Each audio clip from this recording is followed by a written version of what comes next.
So today I'm going to be sharing with you guys all my knowledge that I've had over the past years of being a pretty decent IGL, I'd say. Straight to the point, no BS, so you can definitely trust me. So I'd say a good IGL is basically just a more mature person that's had like years of experience with the game competitively and can just lead the teammates with ease, certainty, and no stress at all. So to start this video, this section is going to be on the mentality you should have as an IGL. Because to be a great IGL, your mentality is going to be the carry of the team. Like whatever your mentality is usually going to influence and eventually be your team's mentality overall. So you obviously need to have a really good mentality. So the first thing you should do for your mentality as an IGL is you should be very stoic and unemotional about your responses and stuff you do. Just so there's no bad influence on your teammates and you stick with your ideas and your teammates like slowly figure out and be really confident in you as a person, and they just end up like trusting you more. Now this sounds really weird, but you need to be the dominant one. Like literally when your teammate does something you don't like, etc., just tell them to shut up and only listen to you. Because for an example, like say you're landing a drop spot and you know for the long run it's going to be good if you keep landing it, keep learning it, and eventually get it claimed or just know how to fight there, and you know it's the best decision long term. But then your teammate is complaining in the current time, like saying, oh, I don't really want to land him, maybe we should go here. You as a leader need to be not affected by that and keep stoic and unemotional about it and just tell them to shut up and we're going to keep going here even though you might like feel the same as them. You need to kind of be that rock that they know they can just listen to, that's going to be completely stable. Because if you just keep letting their emotion get to you and then you get emotional and then you just keep swaying your ideas and stuff because of emotion, then you're just not going to get anywhere. Now the next thing, guys, is to never ever let your teammate like talk over you or talk trash about you or complain or do anything annoying at all. Never let that slide. Because once you do that, like they're just gonna keep learning and keep understanding that they can just keep doing that and getting away with it, and they'll just keep getting more and more annoying and keep complaining more and more as it goes on and you don't do anything about it. What I always say to people is that you should always, like from the very first opportunity you get from when you play with someone, is to like instantly just set those expectations that you're not gonna let that slide, and then you call that out instantly. Because the longer you leave it, the harder it is to like switch it around and get them to listen to you and not be annoying. You just need to instantly let them know as soon as possible and then continue it out through the time that you are in charge and they have to listen to you. You almost have to like treat them like a rabid dog. They have to like keep them on the leash and keep them on the right track and teach them how to use their power correctly. So yes, just to sum up this first segment of the video for mentality, just be super strict on your teammate. Call out everything you don't like about your teammate as soon as you get the first opportunity to do so. Be completely unemotional, calm, stoic, and completely set on your plans even throughout any emotion your teammate or you might have, if you know the plan is better in the long run. And keep your duo on that leash. So now in this section of the video, we're going to talk about the in-game type of tips, like how to get good in-game and stuff like that. Because at the end of the day, it obviously just comes down to how experienced you are in the game and how much knowledge you have on it. So as an IGL, it's obviously way harder to be an IGL than it is to be a fragger in the short run, because as an IGL, you like really do need like a couple years experience of competitive Fortnite compared to being a fragger. You could like become good and just have a good IGL that's already had that experience. But to speed up that process of getting good in game and having that knowledge and experience, here's some good tips.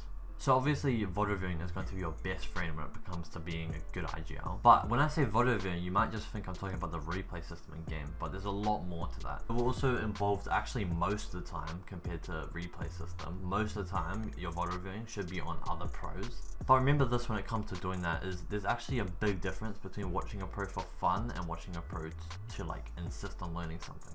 I suggest these two strategies when it comes to watching a pro to like solely just want to learn from them. Okay, so the first strategy you can do when watching and VOD reviewing a pro is either get like a Twitch VOD or just a YouTube video of like an in-game highlight from a pro. And what you do is you just have Discord or something where you can write notes down on your second monitor, or just in the background if you have only one monitor. And every time they do a specific move or rotate or layer change, you pause the video and you think about why they did that, and then maybe rewind, see what they do and look around them, see why they might have done it, and just think as deeply as possible about why they would have done that, and then write down what you think on the Discord of notes. And then try when you write the note, like try think about like a good note that could be used for like every situation in general, because you don't want to make it as specific as possible. You want to make it super general so it's like you can remember it more for more situations. Like if they go up a layer somewhere and you just think, oh, in this exact situation, you should go up a layer. Instead, you should be like, oh, when this happens, or like when there's a team in front of you and you need to go forward, go above them, because that's like way more general and like that will be used for so much more situations. So you get to learn skills that are important for more things. Okay, now the second strategy that you should do when watching a pro and VOD reviewing them is actually pretty weird, but it's actually like seemed to be really good when I used to do it. So what I used to do is I'll get like either a YouTube video or I'd actually just watch a Twitch stream of someone playing a tournament that I wasn't in, and then I just watch like a top pro that was an IGL, and then usually in-game, but mid-game will work too, but for in-game, watch them, and then before every play they make, I'd like com what I'd do. So say they were like running along and second 7 was about to pop in the in-game, and then I'd be like, okay, drop down left side low ground and rotate dead side. And then sometimes they wouldn't do that. Sometimes they wouldn't do the thing that I said, and then I'm like, oh, that's actually really surprising. And then I'll be like, I usually like learn more from doing that, because like I'd see what I would usually do, and then if they didn't do what I usually do and what they do works out, then I'll be like more surprised and intrigued by it, and I'd like, it'll spike more emotions, so like obviously you learn better. So here's another great tip when it comes to being a good IGL in the gameplay type of thing. So basically it's like when you're presented a new zone that pops in a game, you have to like think about your rotate and what you're gonna do, obviously, instead of just like thinking really quickly and doing what you need to do. You need to like stop and like slow down, think about every single possible rotate, and then pick the best one. Because what tends to happen is a lot of the times people like trained to do one type of rotate, and then because they do that, they don't even think about other rotates, and they miss out on really good opportunities for really good rotates. But obviously if you need to rotate really quickly, then obviously do something different.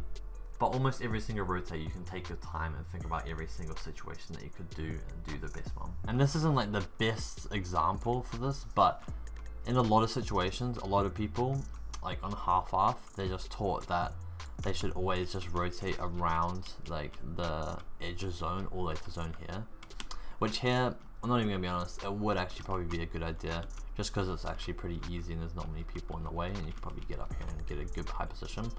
But sometimes people are just so focused on going all the way around because you're so towards that they don't even think about all the other situations to rotate in. Like if you're at a team here, you should be looking and thinking, okay, so we could either go right, or we could go like up there, or we could go straight to zone, or we could even go around here if we needed to. And you think about every single like situation you could do, and you do that. And usually a lot of the time people tend to miss out on the rotate that's actually straight to half zone, because like they always think, oh, that's probably pretty dumb, we should always just follow the edge of zone here. But actually what a lot of people do is they do that as well. So they'll stack up on this area, which is like the very edge of the half right there, and then it'll make the rotate harder for you because there'll be people rotating with you, and there'll also be people stacked up on there ready to shoot you. So a lot of the times people actually miss out on just a really easy white line just because they're not even thinking about all their rotates. So yeah, calm down, take your time, and look at every single type of rotate. Now in this section of the video, let's talk about your communications as an IGL, your comms they call it. So your comms are obviously really important as an IGL because that's how you get all your information across to your teammates so they know exactly what's going on. So the biggest tip I could give you is kind of from the previous thing, but this is a bit different. It's having like almost 99% of your comms being like really monotone and unemotional, just so you don't trigger any emotions in your teammates. And this is mostly important because when you're like calm and unemotional and you're 99% of your comms, imagine how much your teammate will notice that you're like yelling and being urgent when you are loud for that 1% when you're trying to communicate something really important to them. So keep when you're actually like pretty loud and raise your voice like really rare, so it like triggers the emotions in their brain more, so they react quicker and more urgently. And it's also widely known that when the person in charge is obviously like calm and under control, then everyone else on the team is also calm and like trusting in them, which obviously just makes them play way better because they're not nervous or anything and they think